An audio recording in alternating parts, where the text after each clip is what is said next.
Y ahora en el capítulo 15, Jesús denuncia a los escribas y fariseos, reprocha a sus discípulos, sana a la hija de la mujer sirofenicia y alimenta a 4,000 personas.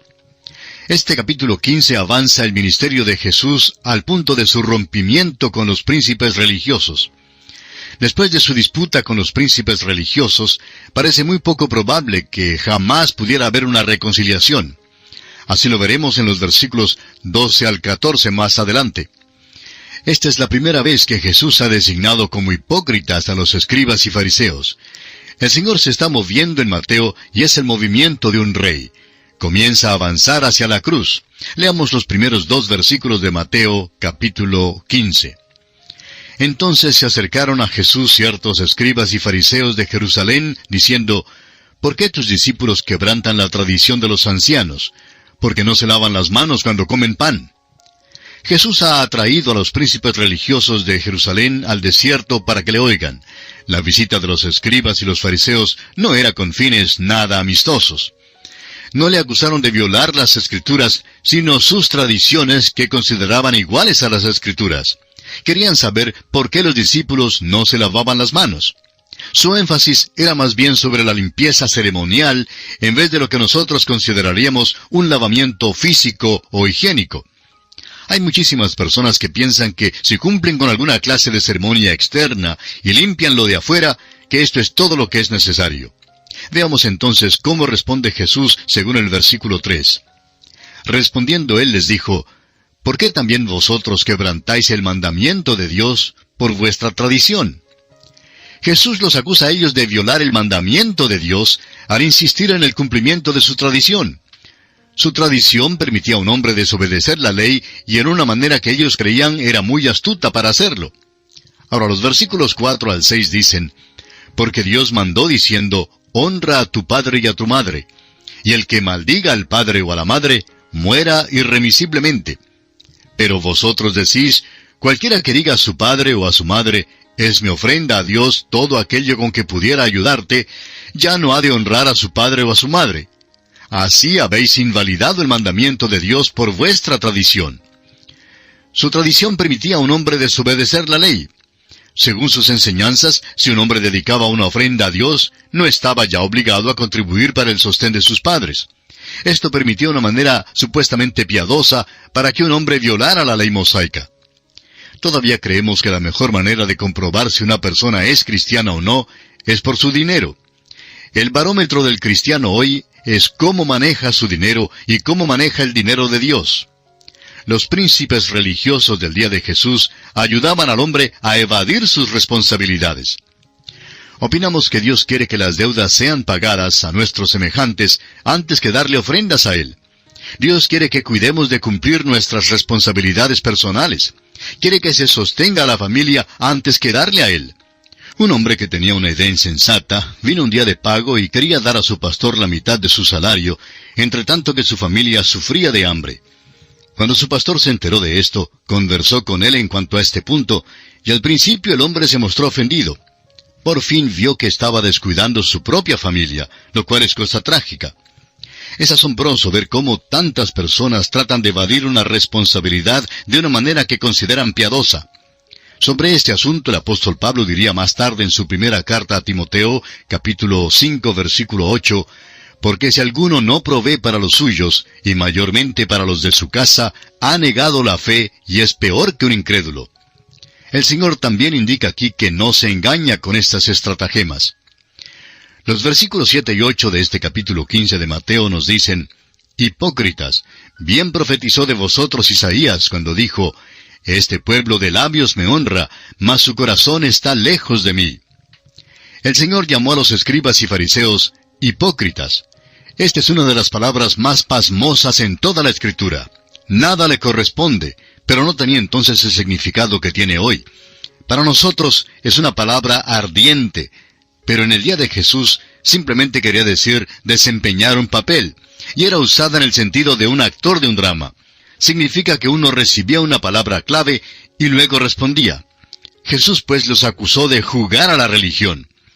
Los príncipes religiosos estaban deseosos que las personas cumplieran la ceremonia de lavarse las manos, pero no le daban mayor importancia a la condición del corazón, la que era mucho más importante. Y hacemos igual hoy en día. Los padres le dicen al niño, lávate las manos antes de acercarte a la mesa, pero no hacen ningún caso de lo que ve su niño en la televisión. Y esto es precisamente lo que daña el corazón. Claro que debe lavarse las manos, pero ese no es el fin primordial. Es lo que está por dentro lo que es importante. Ahora el versículo 11 de este capítulo 15 nos dice, no lo que entra en la boca contamina al hombre, mas lo que sale de la boca, esto contamina al hombre. El gran principio que Jesús enseñó es que la contaminación moral no es física, sino espiritual. Ahora el versículo 12 dice, entonces acercándose sus discípulos le dijeron, ¿sabes que los fariseos se ofendieron cuando oyeron esta palabra? Los discípulos quedaron asombrados de que el Señor ofendiera a los fariseos. Hasta entonces había existido un conflicto entre los príncipes religiosos y Jesús, pero este es el punto del rompimiento de sus relaciones. El Señor continúa ahora sus instrucciones a sus discípulos. El versículo 13 dice, pero respondiendo él dijo, toda planta que no plantó mi Padre Celestial será desarraigada. La palabra planta aquí significa sistema. No es demasiado amplio interpretar a Jesús como diciendo, todo sistema religioso que no plantó mi Padre Celestial será desarraigado. El Señor sigue explicando a sus seguidores y en el versículo 14 dice, dejadlos, son ciegos guías de ciegos, y si el ciego guiare al ciego, ambos caerán en el hoyo. El humor del Señor se manifiesta en este versículo. Si un ciego guía a un ciego, los dos caerán en el hoyo. Esto ciertamente es un sarcasmo cáustico dirigido a los fariseos que eran líderes ciegos. Ahora habla Pedro. Leamos el versículo 15. Respondiendo Pedro le dijo, explícanos esta parábola. El Señor hasta aquí ha estado hablando por parábolas a los discípulos, pero al parecer ellos no seguían su pensamiento. Continúa pues ayudándoles a entender la lección que trata de enseñarles. Leamos ahora los versículos 16 al 20 de este capítulo 14 de Mateo. Jesús dijo, ¿también vosotros sois aún sin entendimiento? ¿No entendéis que todo lo que entra en la boca va al vientre y es echado en la letrina? Pero lo que sale de la boca, del corazón sale, y esto contamina al hombre. Porque del corazón salen los malos pensamientos, los homicidios, los adulterios, las fornicaciones, los hurtos, los falsos testimonios, las blasfemias. Estas cosas son las que contaminan al hombre, pero el comer con las manos sin lavar no contamina al hombre. Aquí hay un gran principio. No es lo que entra en la boca lo que contamina a un hombre, sino lo que sale de la boca. Lo que está en el pozo del corazón es lo que saldrá tarde o temprano por el grifo de la boca. El Señor hace una lista de varias cosas que contaminan al hombre, las que estamos viendo más y más en nuestra cultura contemporánea hoy en día. Hemos llegado a un período conocido como la nueva moralidad. Hemos llegado al día del cual Isaías habló cuando dijo en su libro, capítulo 5, versículo 20, «Ay de los que a lo malo dicen bueno y a lo bueno malo». La mayoría de la gente hoy día vive según este punto de vista, y si alguien dice que cree en la Biblia, le consideran un ser muy raro. Este es el día de la licencia y el libertinaje, y todas las restricciones han desaparecido. El hombre puede expresar lo que está en su corazón, ¿y qué sale? ¿Sale una nueva moralidad? No, amigo oyente, salen los pensamientos malos, los homicidios, los adulterios, los falsos testimonios, la blasfemia y los hurtos. El hombre tiene que ser controlado. Es el animal más vicioso que anda sobre la tierra hoy en día. Metemos en jaulas a otros animales, pero al hombre le damos la libertad de hacer lo que quiera. Cuando el hombre tiene licencia de hacer lo que le viene en gana, hace el tipo de maldad mencionada por el Señor en estos versículos. En todo nuestro alrededor hoy en día, en nuestras escuelas, en las iglesias, en la televisión y radio, en los carteles y afiches en las calles, en revistas y en las portadas de los diarios, el sexo es acentuado. Ahora nosotros no somos inmunes a eso y nos contaminan. Los jóvenes se contaminan y todo esto se hace bajo la terminología hueca de la libertad de palabra. Nos expresamos según lo que está en el corazón, y si allí hay maldad, pues esto es lo que saldrá. Veamos ahora el versículo 21. Saliendo Jesús de allí, se fue a la región de Tiro y de Sidón. Esta es la primera y única ocasión en que Jesús se apartó de Palestina durante su ministerio terrenal. Esto es interesante porque había venido a Israel precisamente como su rey. Cuando envió a sus discípulos, les instruyó a ir a las ciudades de Israel, pero no les permitió ir a ningún lugar más allá de sus límites. Luego, el Señor fue rechazado por Israel y se presentó una controversia. El punto de rompimiento entre Jesús y los príncipes religiosos aconteció hace muy pocos versículos. ¿Y qué pasó entonces? Jesús mismo atravesó los límites de Israel y dio otro gran principio. Recibe ahora a los gentiles. Su invitación entonces fue: venid a mí todos los que estáis trabajados y cargados, y yo os haré descansar. Así lo leemos en el versículo 28 del capítulo 11 de este Evangelio según San Mateo. Ahora sucede un incidente interesante. Leamos los versículos 22 al 24 de este capítulo 15. Y he aquí una mujer cananea que había salido de aquella región, clamaba diciéndole: Señor, hijo de David, ten misericordia de mí. Mi hija es gravemente atormentada por un demonio. Pero Jesús no le respondió palabra. Entonces, acercándose sus discípulos, le rogaron diciendo: Despídela, pues da voces tras nosotros. Él respondiendo dijo: No soy enviado sino a las ovejas perdidas de la casa de Israel. La mujer sirofenicia procedía de una mezcla de varias razas y era una verdadera gentil. Su nacionalidad se describe mejor en el capítulo 7 de San Marcos, versículo 26. No tenía ningún reclamo sobre Jesús como el hijo de David, y cuando le habló como tal, él no le contestó ni una palabra. Ella ocasionó un disturbio y probablemente un poco de turbación, por lo cual los discípulos trataron de conseguir que el Señor la despidiera. Ahora note usted que Él no la despide, porque había un problema que debía ser solucionado. El Señor Jesús había venido a las ovejas perdidas de la casa de Israel, y cuando Él murió en la cruz, el sobrescrito leía así: Este es el Rey de los judíos. Notemos ahora los versículos 25 al 28. Entonces ella vino y se postró ante Él, diciendo: Señor, socórreme. Respondiendo Él dijo: No está bien tomar el pan de los hijos y echarlo a los perrillos. Y ella dijo: Sí, Señor, pero aún los perrillos comen de las migajas que caen de la mesa de sus amos. Entonces respondiendo Jesús dijo: Oh mujer, grande es tu fe, hágase contigo como quieres. Y su hija fue sanada desde aquella hora.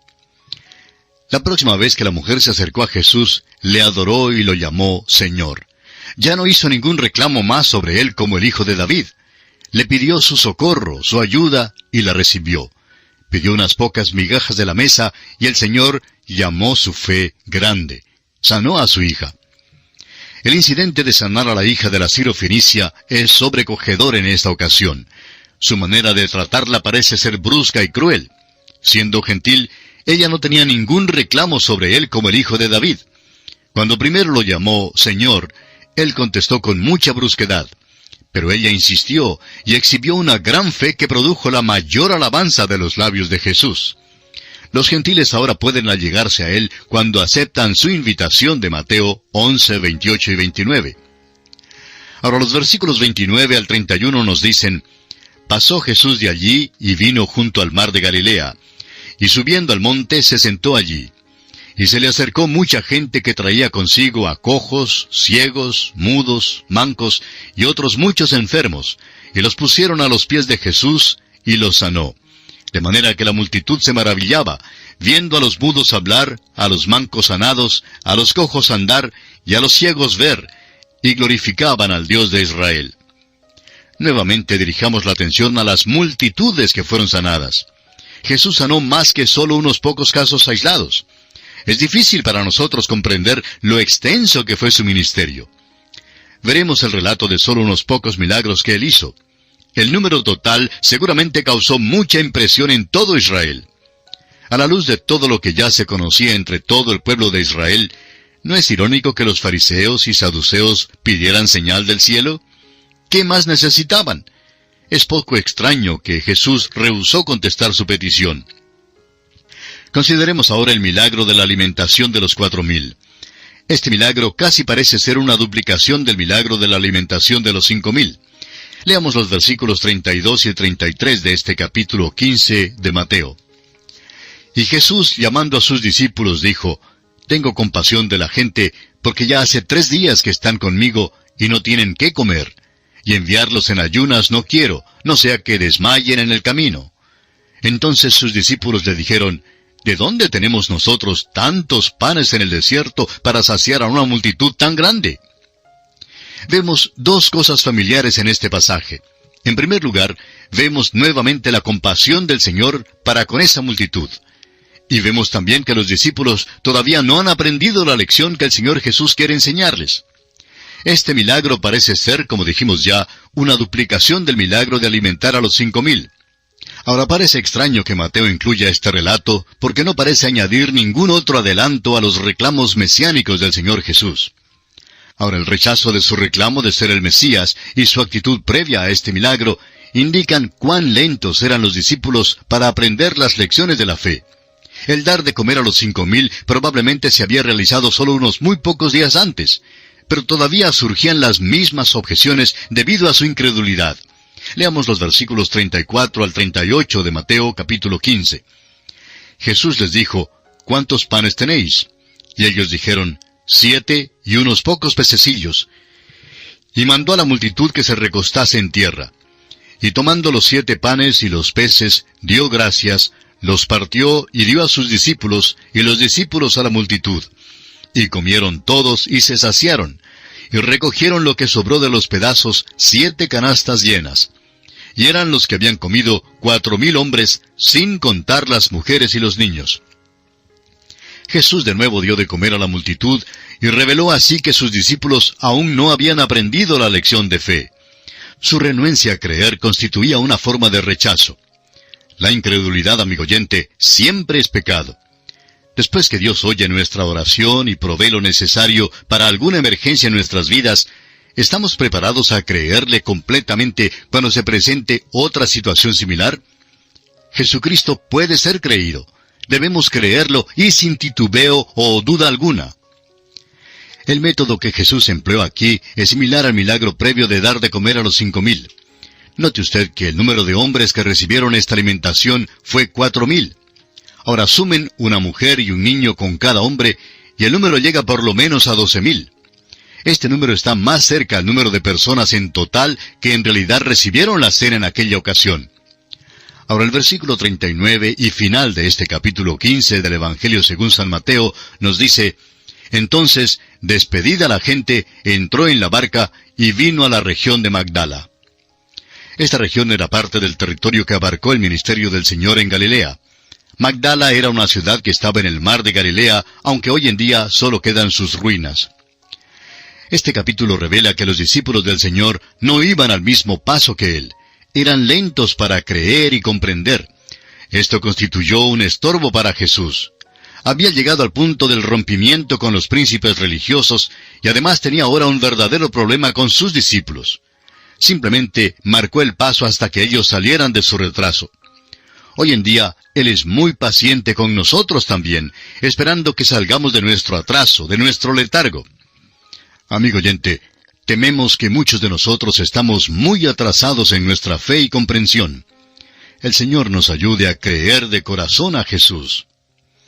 Y en esta forma concluimos nuestro estudio del capítulo 15 del Evangelio según San Mateo. En nuestro próximo programa, Dios mediante, comenzaremos a estudiar el capítulo 16 y esperamos contar, como siempre, con su amable compañía. Hasta entonces, quiera Dios bendecirle ricamente.